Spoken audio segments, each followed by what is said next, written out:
Sejam todas e todos bem-vindos nesta aula que certamente vai versar sobre um assunto com o qual muitos de vocês têm pouca familiaridade. Trata-se das teorias sociais e relações étnico-raciais.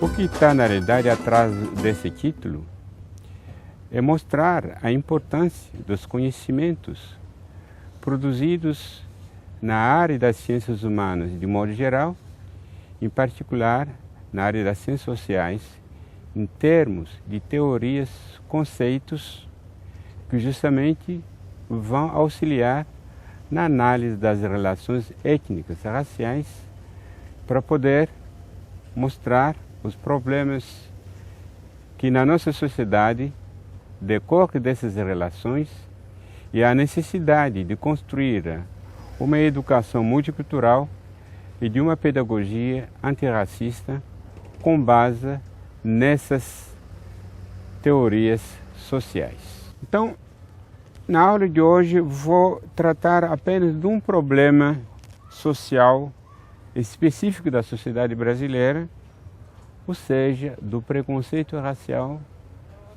e, consequentemente, da discriminação e do racismo decorrente.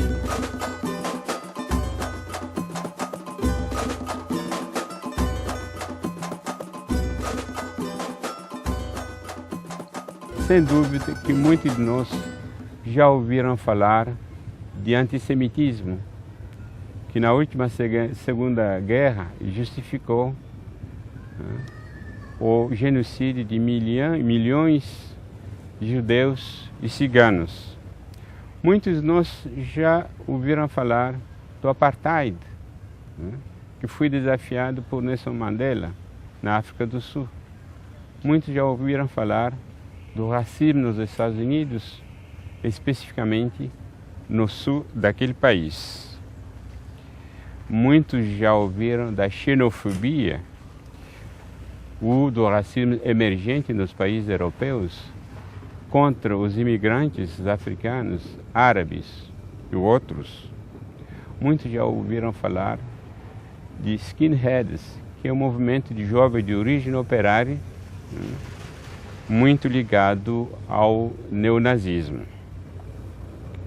Tudo isso é conhecido, sabido, aceitável.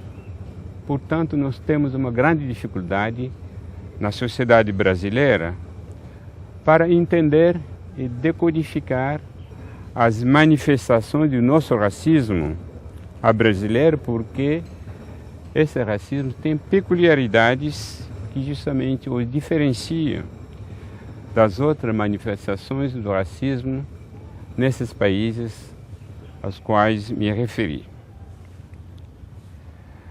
Além disso, ecoa dentro de cada brasileiro uma voz muito forte que grita: não somos racistas, os racistas são os outros, são americanos e sul-africanos. Essa voz forte e poderosa é transmitida pela educação. Essa educação que começa no lar, na família, que vai até na escola, em outras esferas da sociedade brasileira.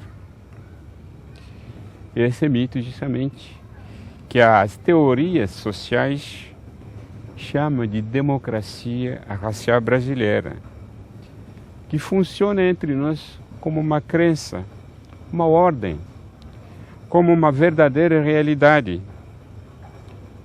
Assim fica difícil arrancar do brasileiro comum a confissão de que ele também é racista.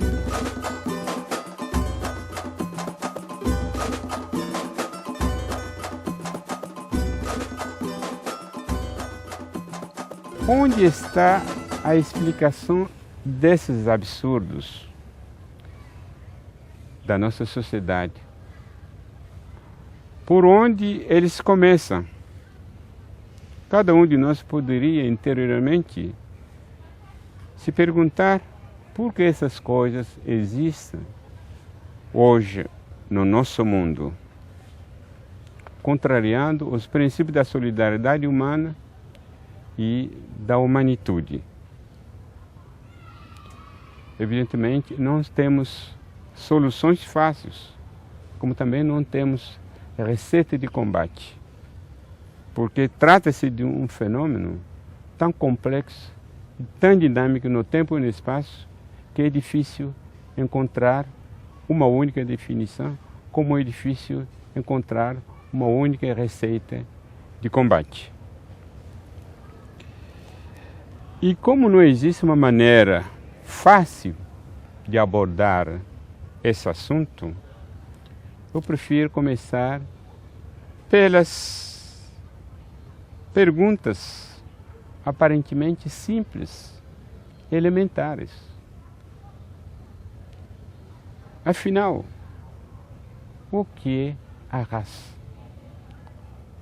Termo do qual é derivado o racismo. O que é o racismo? Como se manifesta o racismo? Entre outras.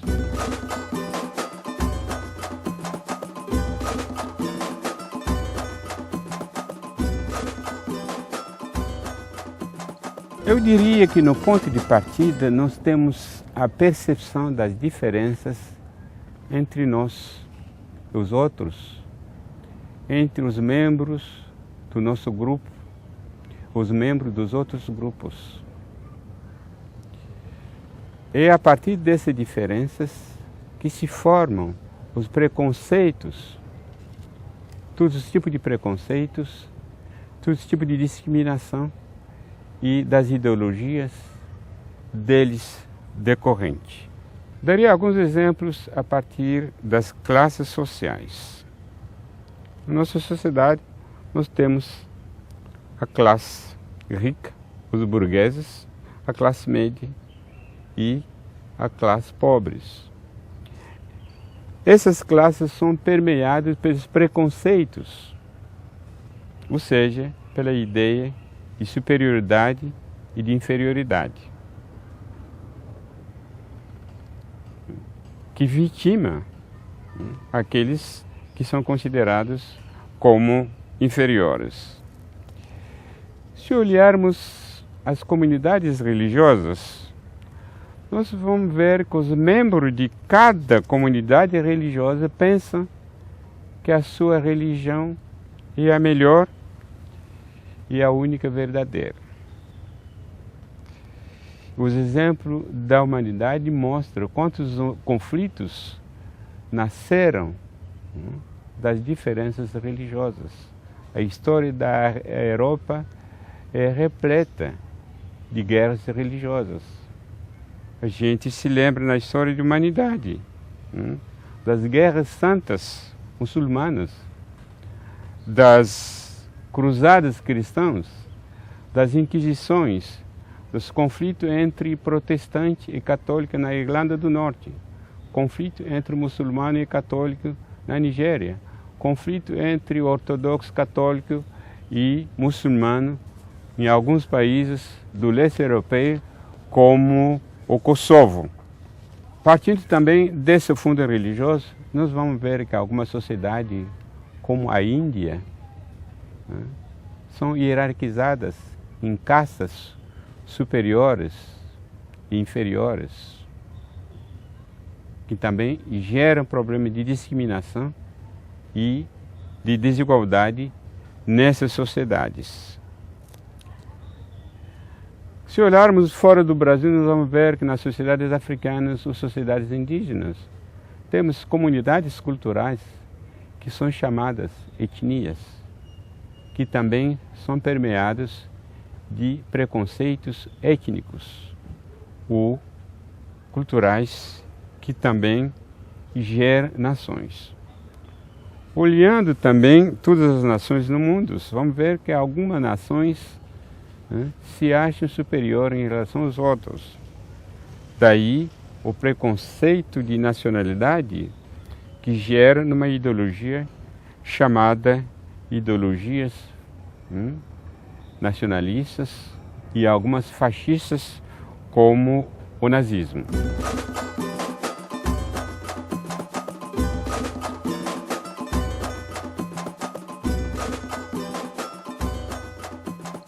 Vejam vocês que as várias formas de preconceitos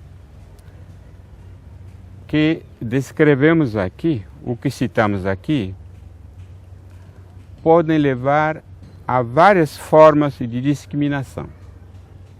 Discriminação socioeconômica, de religião, de sexo, de gênero, de profissão, de idade, de etnia, de cultura, de nacionalidade, etc.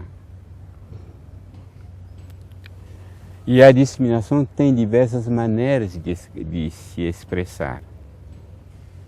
Eles podem se expressar pela evitação, evitar o outro.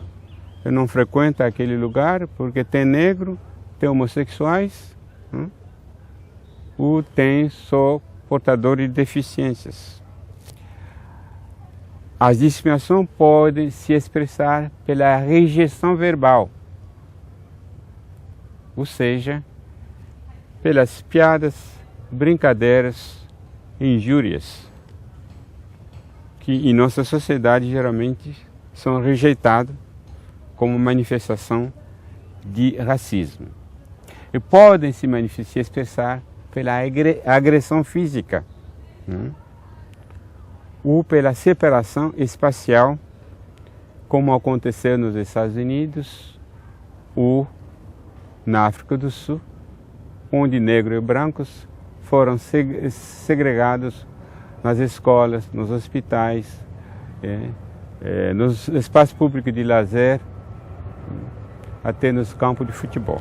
Até agora insisti bastante sobre diversas formas de preconceito e de discriminação, justamente para mostrar a vocês que a discriminação, o preconceito raciais não são as únicas na sociedade. Temos outras, mas também não são as menos importantes. É por isso que fiz essa omissão voluntária, para contentar aquelas pessoas que dizem, mas por que os negros se queixam, por que os índios se queixam? Será que são os últimos, as únicas vítimas de preconceito e discriminação na nossa sociedade? Não são as únicas, não são as únicas vítimas. Tem outras, mas não são os menos importantes como se pensa. Se ele é diferente de outras, justamente porque baseado na cor da pele das pessoas, eu diria que ela tem ainda ponto fundamental comum com as outras formas de preconceitos e de discriminação. Esse ponto comum é justamente a diferença. E isso, o ponto de partida, como tentei mostrar, de todas as formas de preconceito e de discriminação. Mas ele é diferente justamente, ele parte de um único critério, que é a cor da pele e outras características morfológicas entre seres humanos.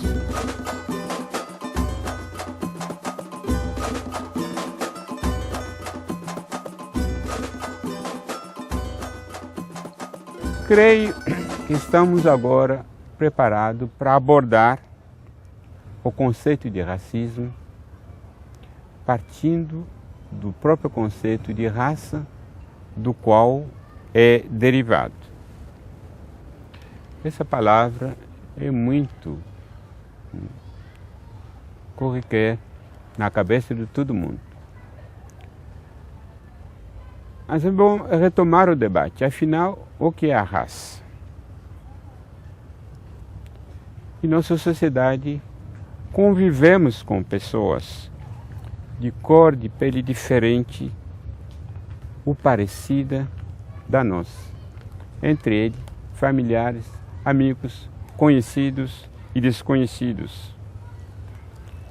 De fato, negra ou preta, amarela e branca remetem à cor da pessoa dessas pessoas que conjuntamente constituem as 3 raças conhecidas na história da ciência, mas que ainda são presentes no nosso imaginário coletivo. Bom, para ilustrar ainda essa definição, essa dificuldade que nós temos para definir as raças, me veio à memória a história de um jovem africano que vivia nos anos 70 em Bruxelas, a capital da Bélgica. Um belo dia, esse africano foi comprar verduras e frutas na mercearia da esquina que ele costumava frequentar. Chegando lá, o casal, dono da mercearia, conta para ele a história do seu filho de 8 anos que não queria tomar banho porque ele queria ter a cor de chocolate do vizinho africano. A questão de saber se os pais ensinaram a esse filho que o africano tinha essa cor de chocolate, porque é natural e não pelo fato de não tomar banho. Mas o mais importante aqui é para mostrar o conceito de cor na cabeça dessa criança ainda pequena, que não ainda passou por uma educação. Para ele, aquele africano não era negro, tinha cor de chocolate. As pessoas que concentram mais melanina, que é o meu caso, têm a cor da pele, dos olhos e dos cabelos mais escura. E as pessoas que têm menos melaninas são essas pessoas que têm a cor da pele, os olhos e os cabelos mais claros. E essa melanina tem função na nossa sobrevivência. As pessoas que têm menos melaninas, que vivem nos países mais quentes, nos países tropicais, essa melanina ajuda para impedir a infiltração dos raios ultravioletas que podem prejudicar o organismo. E as pessoas que têm pele mais clara, que vivem nos países mais frios, essa pouca melanina ajuda na síntese da vitamina D.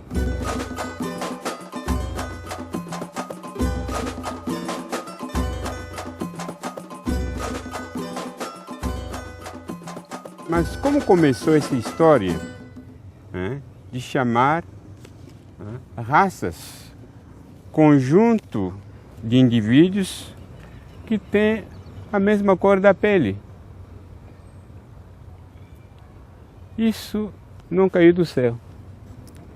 Isso tem a ver com a própria história da humanidade. Essa é uma história que começa no século XV com as descobertas, quando os navegadores, aventureiros, europeus, espanhóis, portugueses e outros entraram em contato com os povos diferentes deles, os ameríndios, os africanos, os aborígenes da Oceania. Eles constataram que essas pessoas apresentavam diferenças físicas como culturais. Eles se perguntaram, mas esses outros que são diferentes, que acabamos de descobrir, são seres humanos como nós europeus ou são bestas? Era preciso mostrar que eram também descendentes de Adão, para que possam ser considerados como ser humano. Um debate que se desenrolou principalmente na Península Ibérica. Os teólogos vascularam as Bíblias, as Escritas Santas, e descobriram que os negros, os índios, tinha traço, tinha vestígios, tinha provas de sua humanidade. Daí a importância de lhe atribuir também a natureza humana. Mas que eram preciso a conversão ao cristianismo para que eles pudessem ter a sua humanidade plena. E isso justifica a escravidão, que foi aprovado pela igreja na época como o único caminho de converter os índios, os africanos, ao cristianismo considerado como a verdadeira religião. Até então, essa questão é resolvida até o século XVII pela teologia, que tinha o monopólio do conhecimento, da explicação do mundo, da humanidade. Mas no século XVIII, chamado século das luzes, o século da razão, ou da racionalidade, os filósofos dessa época, chamado iluminista, recoloca de novo em debate a questão dos outros, os recém-descobertos. Eles contestam a explicação teológicas que diz que somos todos criados pelo Deus, de acordo com o mito bíblico de Adão e Eva conhecidos, e vão dizer não, nós podemos explicar a nossa história da humanidade. O único caminho é a razão, a racionalidade, porque a razão ela é transparente, ela é universal. Com a razão nós podemos explicar esses outros que são diferentes de nós. Com a razão nós podemos comprovar se são ou não seres humanos como a gente. É nesse momento que eles vão dizer, como os cientistas são sempre acostumados a nomear seus objetos, sujeitos de pesquisa, eles vão dizer que esses outros são raças. Raça como a gente, mas diferente, porque tem cor de peles diferente.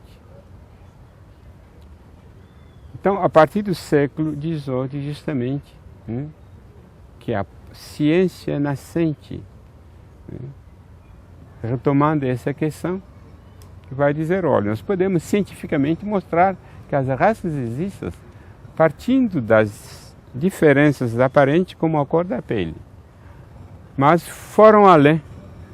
No século XIX, eles vão acrescentar à cor da pele outras características morfológicas, como a estatura, o tamanho do crânio, da cabeça, a forma dos lábios, nariz, queixo, etc. Eles vão continuar essa operação até no século XX, a partir dos progressos realizados na genética para descobrir que havia outros elementos químicos no sangue que ajudam para consagrar essa divisão, essa classificação da humanidade em raça diferente. Eles vão descobrir que esses critérios, que chamaram de marcadores genéticos, podem se encontrar no sangue, grupo de sangues, podem se encontrar em algumas doenças genéticas que eles chamaram de doenças raciais.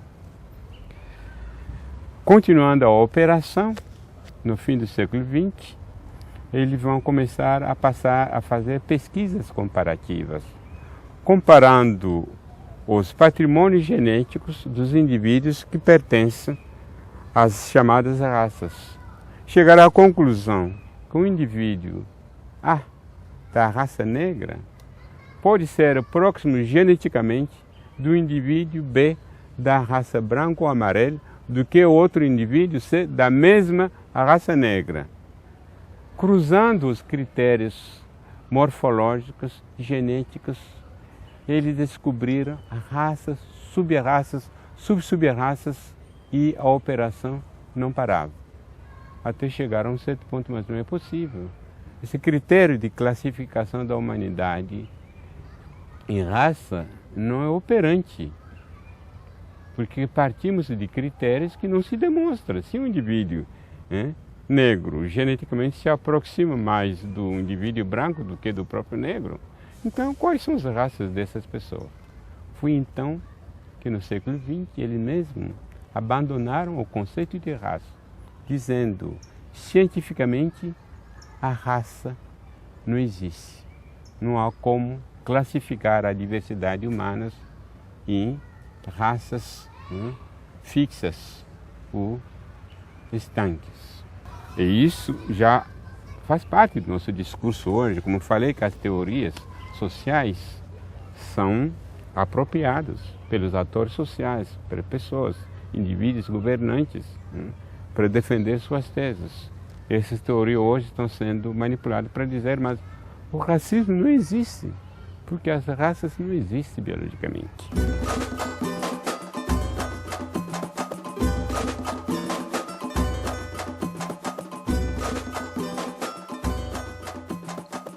Aí que nós colocamos a questão.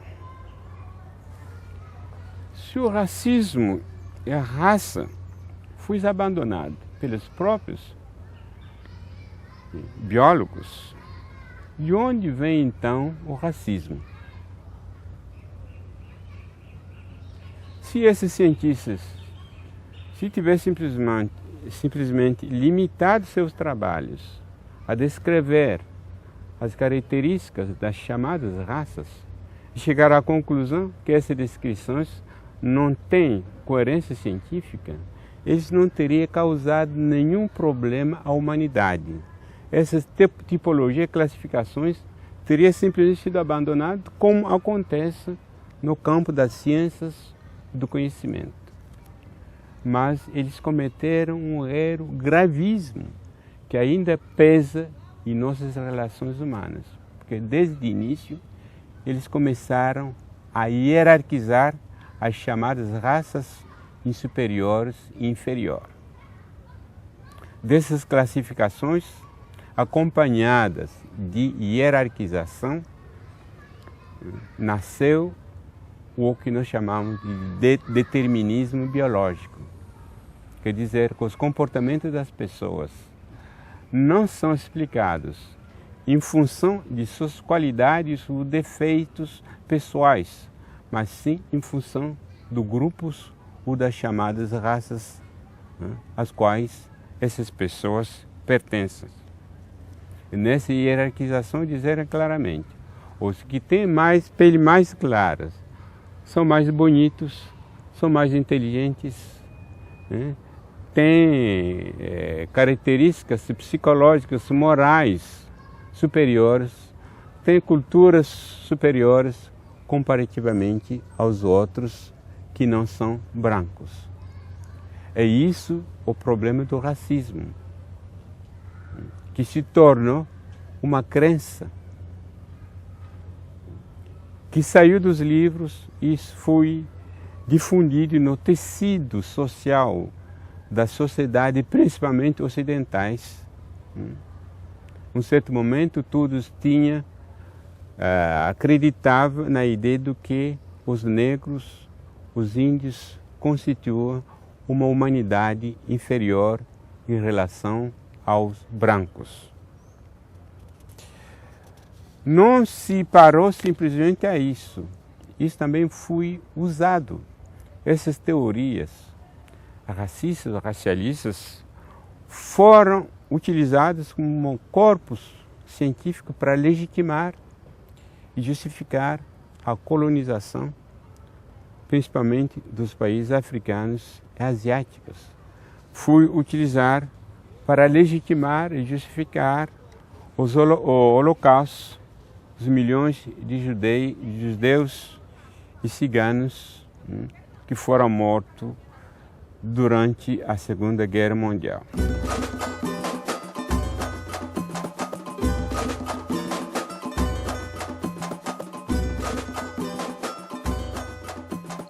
Fazer uma pausa para algumas perguntas que vão servir de reflexão.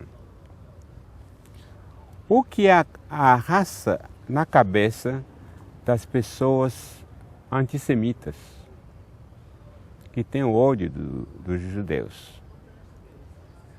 O que é a raça na cabeça do norte-americano?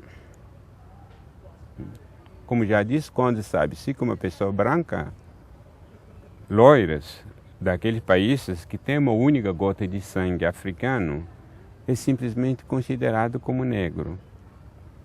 O que é a raça na cabeça de uma pessoa brasileira?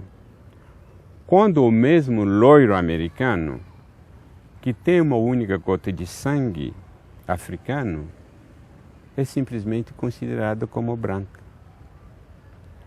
O que é a raça para as pessoas mestiças brasileiras, descendentes de negro e brancos, ou de branco e índios, que assumem sua negritude ou sua ascendência indígena, quando biologicamente são branco e negro, porque herderam biologicamente dos dois grupos. O que seria a raça para os indianos, considerados simplesmente como negro na Inglaterra ou na África do Sul durante o regime do Apartheid? Vocês percebem que o conceito de raça deixa de ser biológico para ser simplesmente um conceito que tem um conteúdo político e ideológico. Porque o campo semântico mostra claramente que esse conceito é determinado pelas relações de poder que existem nas sociedades e nas culturas que os elaboraram. Aí vem uma pergunta também dentro desses pontos de reflexão. Chamar uma pessoa de preta, negra, branca ou amarela é absolutamente uma prática racista. Isso vai depender do contexto e da relação entre as pessoas. Quando se trata de identificar uma pessoa, você conversando com uma pessoa, você pode dizer aquela pessoa, como que ele é? Se eu dizer que é um homem, uma mulher, uma criança, um jovem, uma pessoa idosa, pode dizer que é branco, um negro e mestiço. Não há nenhum problema, porque trata-se de identificar uma pessoa. Mas quando se trata de uma relação, de interpelação com essa pessoa deve ser apelado por seu nome. Quando numa relação você diz, só podia ser um negro, só podia ser uma mulher, um índio, o judeu, já o próprio tom mostra que não é uma relação de identificação. Há um preconceito de inferioridade que acompanha esse tom. Nós negros reivindicamos a nossa negritude.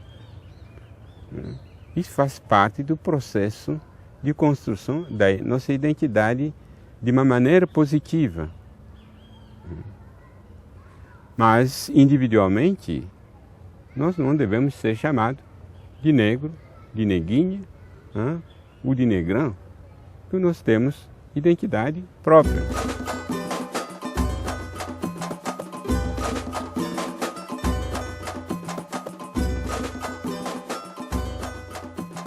Um momento de reflexão. Eu faria uma outra pergunta. Podemos dizer que o racismo resulta absolutamente da diferença? Eu diria que a diferença amedronta realmente o racista, porque ele foi educado para ter desgosto dos outros, que são diferentes deles. Nenhuma criança nasceu odiando as outras crianças. como dizia Nelson Mandela, é a educação. O exemplo dos imigrantes árabes da África do Norte e africanos em alguns países europeus, por causa da França, que conhece muito bem, mostra que a xenofobia contra essas pessoas se acirra mais quando essas pessoas começam a dominar a língua dos outros, a cultura dos outros, quando eles se tornam mais semelhantes para entrar no mercado de trabalho, para competir com os outros, é nesse momento que se acirra a xenofobia. Em outras palavras, muitas vezes, o que amedronta é a semelhança escondida pela diferença. Isso seria uma abordagem psicanalítica da questão do preconceito.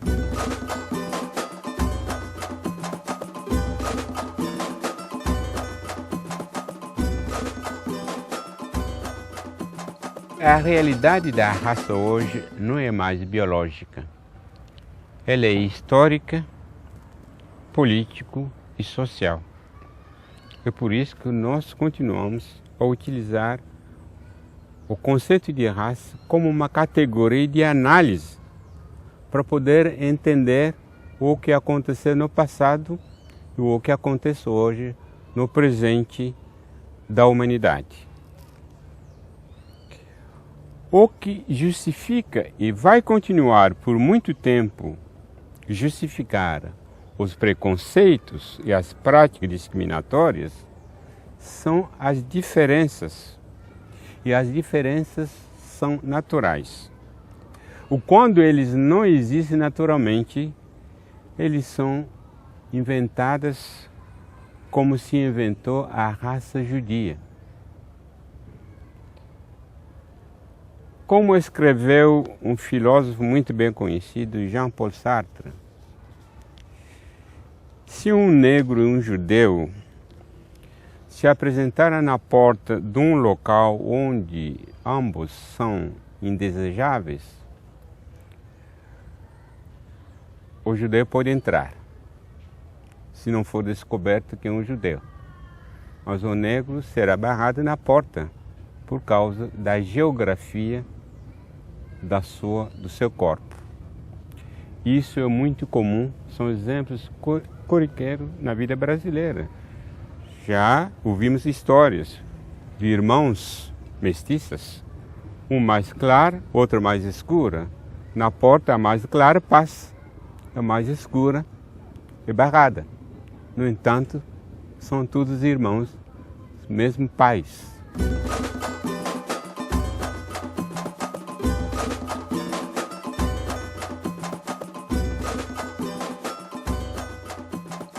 Mas bem, terminar, há uma questão importante que não pode ser deixado de lado.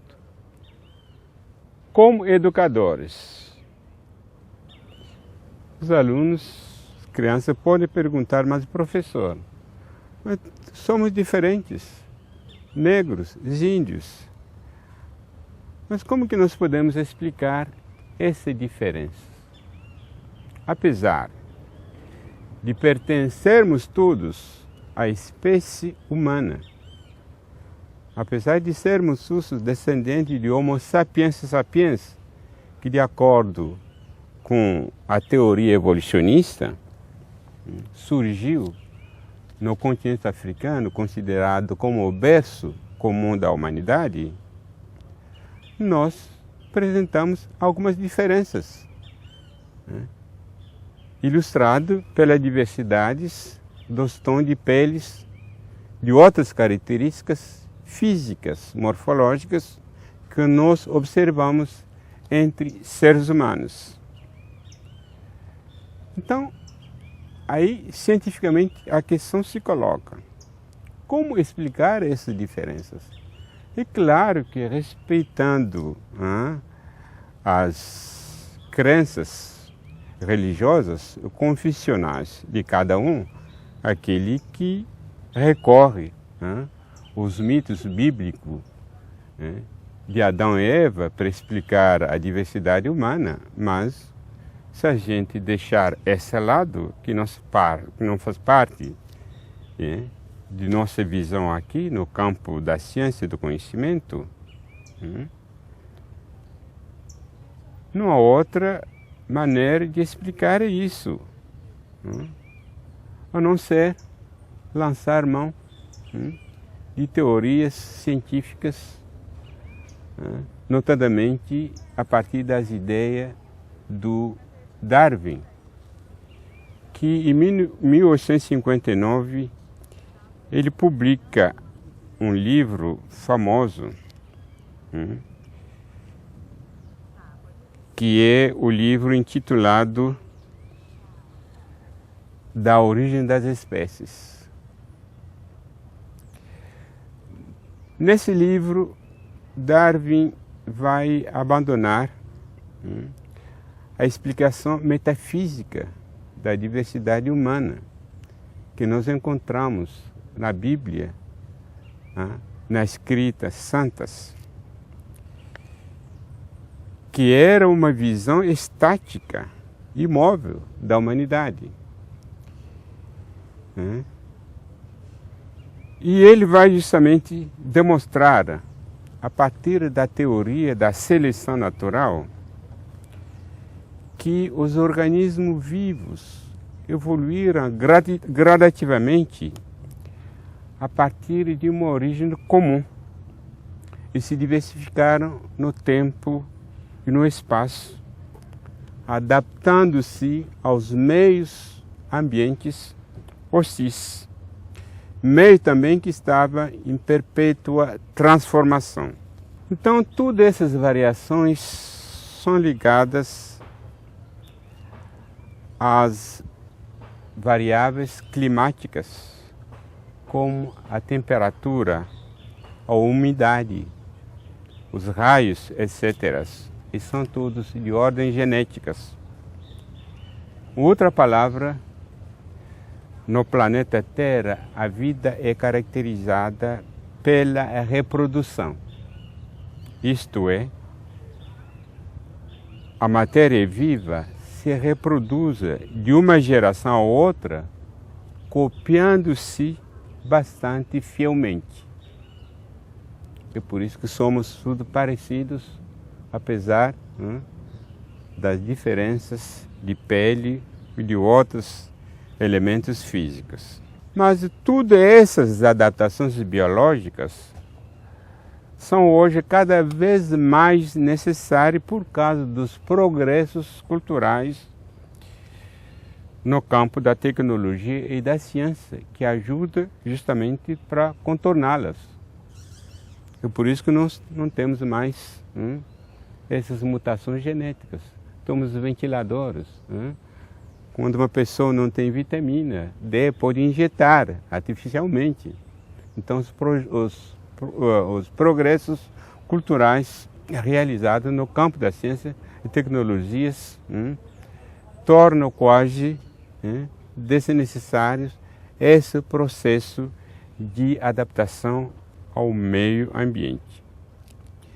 Então, a diversidade genética ela é muito indispensável à sobrevivência da nossa espécie humana.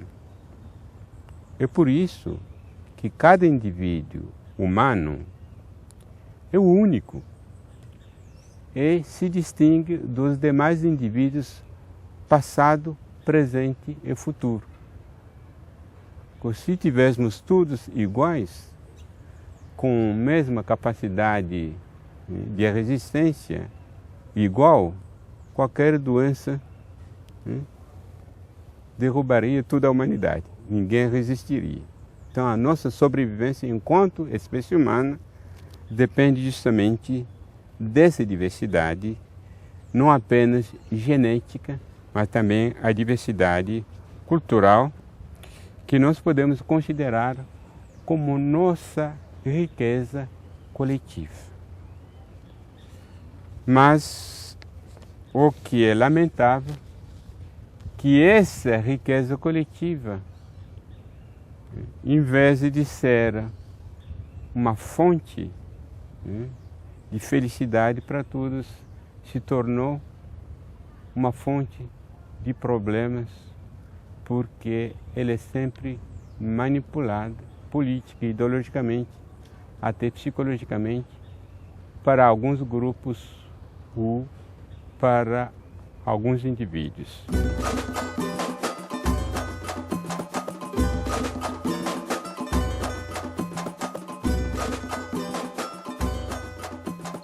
Daí a importância hoje, no Brasil que nós vivemos hoje, de uma nova educação. Uma educação que vai inculcar na cabeça dos jovens, no processo de formação da cidadania, a importância dessa riqueza coletiva que é a diversidade. Para mostrar que o que torna o Brasil o que ele é, como povo, como nação, como país, é justamente essa diversidade. E que possamos valorizar essa diversidade, ensinar aos outros brasileiros quem são, de onde vieram, por onde vão. É nesse sentido que eu vejo a importância hoje de uma educação multicultural que trabalhe com essa riqueza comum que é a diversidade. E isso faz parte do processo de construção de uma verdadeira democracia. Uma verdadeira democracia que, se for muito bem desenvolvidas, pode dar resultados desejados. Quer dizer, encontrar em toda a estrutura das sociedades, que seja no plano político, econômico, a representação dessa diversidade, a diversidade étnico-racial, diversidade de gênero, de religiões. É nesse sentido que nós podemos evitar os conflitos religiosos, a intolerância no Brasil, que hoje está vindo de outras religiões que não respeitam as religiões de matriz africanas, que eles consideram como religiões inferiores. Afinal, o Deus é o mesmo. O caminho para chegar a eles, os caminhos para chegar a eles, que são diferentes. Por que nós não podemos escolher os caminhos que cada segmento da sociedade escolheu? Só a educação é capaz de fazer esse trabalho de construção de uma nova cidadania.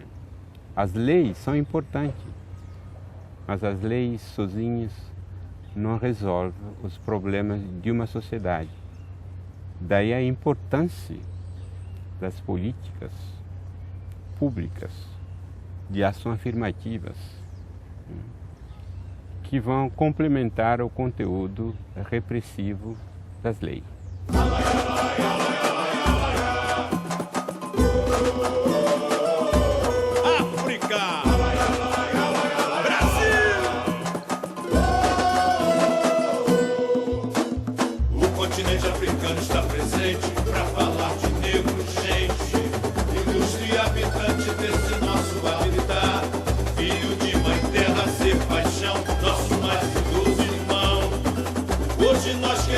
Festejar, as caravelas chegaram, um novo mundo surgindo, um novo ser, nova tribo, o homem redescobrindo.